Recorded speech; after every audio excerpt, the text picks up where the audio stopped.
Em nome do Pai, do Filho e do Espírito Santo. Amém. Salve Maria Imaculada, meu irmão, minha irmã, que é o professor Leonardo Miranda, pregador da Renovação Carismática Católica de Brasília. E hoje o nosso canal Tesouro Católico quer falar sobre a livre interpretação da Bíblia. Será que é correto um fiel livremente interpretar a Bíblia ao seu bel prazer?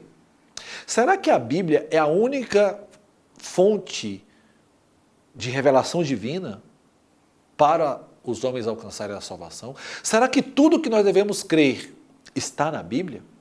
Bom, é sobre isso que o nosso canal quer falar, mas antes disso, que você se inscreva no canal, que você deixe o seu like, que você compartilhe esse vídeo também nas suas redes sociais. Isso vai ser muito importante para ajudar com que essa mensagem chegue a muitos e muitos corações.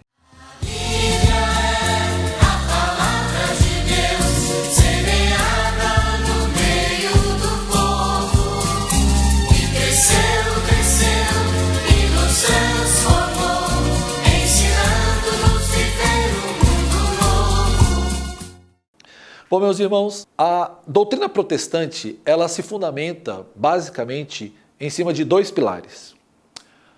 O primeiro deles é sola scriptura. Somente a escritura é a fonte de verdade. E a outra, sola fide, somente a fé. O desejo do nosso canal é falar sobre essa questão de somente a escritura. Será que tudo que Jesus quis nos ensinar, será que tudo o que Deus quis revelar ao ser humano está escrito, foi redigido? Será? Será que cada fiel pode, ao seu bel prazer, interpretar a Bíblia e tomar as suas decisões e tomar e construir uma doutrina baseada naquilo que ele livremente interpretou? Bom, a Igreja Católica ensina que não, que isso é errado. Não é de livre interpretação as Sagradas Escrituras. Por quê? Porque existem textos nas Sagradas Escrituras difíceis de serem compreendidos, que podem levar a vários erros se aquele coração não estiver sendo conduzido pelo Espírito Santo. Achar que eu possa ler as Sagradas Escrituras e dela tirar uma conclusão, uma verdade de fé, diferente daquilo que é ensinado, que foi ensinado durante todos os séculos, é um erro muito perigoso. O próprio São Pedro vai dizer na sua segunda carta, no capítulo 1, versículo 20, ele diz o seguinte: antes de tudo, sabei que nenhuma profecia da Escritura é de interpretação pessoal. Nenhuma profecia da Escritura é de interpretação pessoal. Quem tem a legitimidade de interpretar as Sagradas Escrituras, de acordo com o desejo de Deus, é o Sagrado Magistério. É o Papa e os bispos em comunhão com ele. A eles, aos nossos pastores, foi dado a segurança de fé de que o Espírito Santo irá conduzi-los para interpretar fidedignamente as Sagradas Escrituras. Jesus disse aos apóstolos: a quem vos ouve, a mim ouve. Jesus disse para eles depois da sua ressurreição: ide pelo mundo, pregai o evangelho a toda criatura, ensinai o evangelho a toda criatura. Pregai, ensinai. Jesus deu o mandato de pregar e ensinar. Aos apóstolos foi dado a autoridade de interpretar as Sagradas Escrituras. É assim, é por isso que no primeiro concílio de Jerusalém, depois da grande crise sobre se a salvação era destinada aos pagãos, se os pagãos, uma vez entrando na igreja, eles tinham que obedecer às leis de Moisés, tinham que ser circuncidados, de acordo com essa questão, onde o grupo de Tiago, do apóstolo Tiago, defendia que sim, já o grupo do apóstolo São Paulo dizia que não, os apóstolos se reúnem em concílio e interpretam, fazem uma interpretação daquilo que é a palavra de Deus, que nós somos salvos pela graça, não pela observância da lei mosaica, da lei de Moisés. Então o Espírito Santo conduz os apóstolos, e assim durante todo o tempo da igreja. Então achar que toda pessoa pode livremente interpretar a Bíblia é um erro grave, e é por isso que você tem hoje tantas e tantas denominações cristãs, tantas e tantas seitas se abrindo a cada dia, porque alguém lê, opa, é isso, o outro lê o mesmo texto, não, é aquilo, um terceiro lê o mesmo texto, não, é aquilo outro, e assim a divergência, as conclusões mais mirabolantes vão surgindo, e aí você tem uma confusão de doutrina monstruosa. Monstruosa. O que nos dá a unidade da nossa fé é sabermos que a nossa fé não está somente na Sagrada Escritura, mas a revelação de Deus está na Sagrada Escritura, sim, mas também está na tradição viva da igreja, e as duas, tanto a tradição viva da igreja quanto as Sagradas Escrituras, são de responsabilidade somente do magistério de interpretar para ensinar para os fiéis. Achar, irmãos, que tudo está na Bíblia, não é nada católico isso. Se um católico que diz, quando escuta uma verdade de fé, mas onde está isso na Bíblia? Um católico que diz, ao escutar que Maria foi sempre virgem, pergunta, mas onde é que está na Bíblia? Um católico que pergunta, ao escutar que nós rezamos pela alma dos defuntos, mas onde está na Bíblia? Aonde está na Bíblia que se batiza criança? Aonde está na Bíblia da Eucaristia? Aonde está na Bíblia o sinal da cruz? Aonde está na Bíblia a água benta? Um católico que fica perguntando onde está na Bíblia, primeiro, ele não entendeu o que é ser católico de verdade. Um católico não precisa, entenda bem o que eu estou falando, um católico necessariamente não precisa da Bíblia, ele precisa da igreja.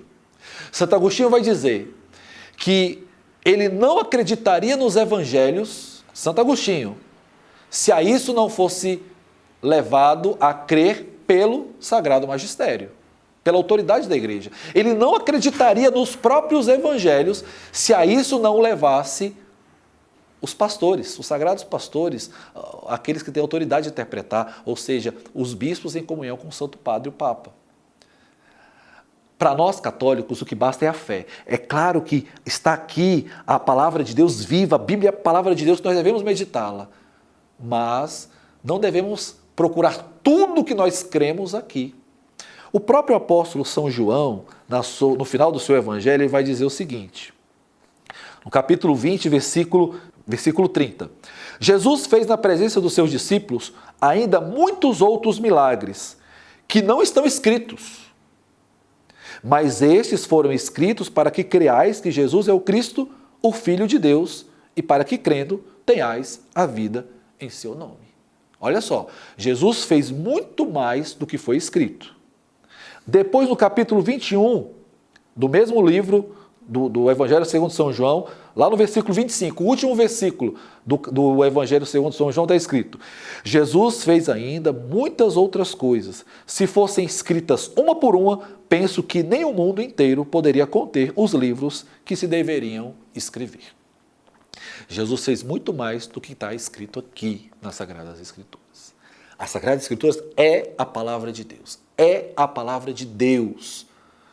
Mas a palavra de Deus também está na sagrada tradição da igreja, na tradição viva da Igreja Católica. É por essa tradição viva que nós batizamos crianças. É porque nós cremos na tradição viva, naquilo que os apóstolos fizeram e que não está escrito aqui nas Sagradas Escrituras, naquilo que os apóstolos ensinaram, naquilo que os apóstolos fizeram, naquilo que foi ensinado pelo Espírito Santo à igreja, que nós cremos que a Virgem Maria é imaculada, que nós cremos que a Virgem Maria não teve mais filhos, que ela foi virgem antes, durante e depois do parto, que nós cremos na Eucaristia, que nós cremos que a missa é o sacrifício salvífico realizado, o sacrifício incruento, que nós cremos que o Papa tem autoridade sobre toda a igreja, de governança sobre toda a igreja. É a sagrada tradição já dizia isso. É a sagrada tradição que nos diz quais são os livros inspirados por Deus, da Sagrada Escritura. E para concluir essa reflexão, irmãos, as Sagradas Escrituras do jeito que nós temos hoje só foi concluído basicamente 4 séculos depois da morte do Senhor. Como é que a igreja viveu esses 4 séculos? A igreja viveu da tradição, da sagrada tradição. Jesus não mandou escrever nada, isso é importante dizer. Jesus mandou pregar. Ide e pregai. Jesus não disse ide e escrevei. Ide e pregai a verdade. Um ex-pastor presbiterano chamado Scott Hahn, ex-pastor americano de uma altíssima cultura, que se converteu ao catolicismo justamente porque questionado interiormente sobre somente a Escritura está a verdade, só na Escritura está a verdade, e ele vai estudar as fontes da igreja primitiva, estudar a patrística, e ele descobre que todos os caminhos, verdadeiramente, todos os caminhos convergem para Roma, a cidade eterna, onde está o coração da cristandade. E se converte ao catolicismo, se converte de uma forma muito bonita à Igreja Católica e se torna hoje um grande missionário pelo mundo inteiro, falando da sua experiência e falando desse amor pelas Sagradas Escrituras, mas que devem ser interpretadas dentro do seio da Igreja. Porque fora do seio da Igreja Católica, interpretar a Sagrada Escritura leva a erros grotescos, erros que a gente vê pelo mundo de tanta divisão entre os próprios cristãos, negando aquilo que Jesus disse, que tenham um único pastor e que sejam um único rebanho.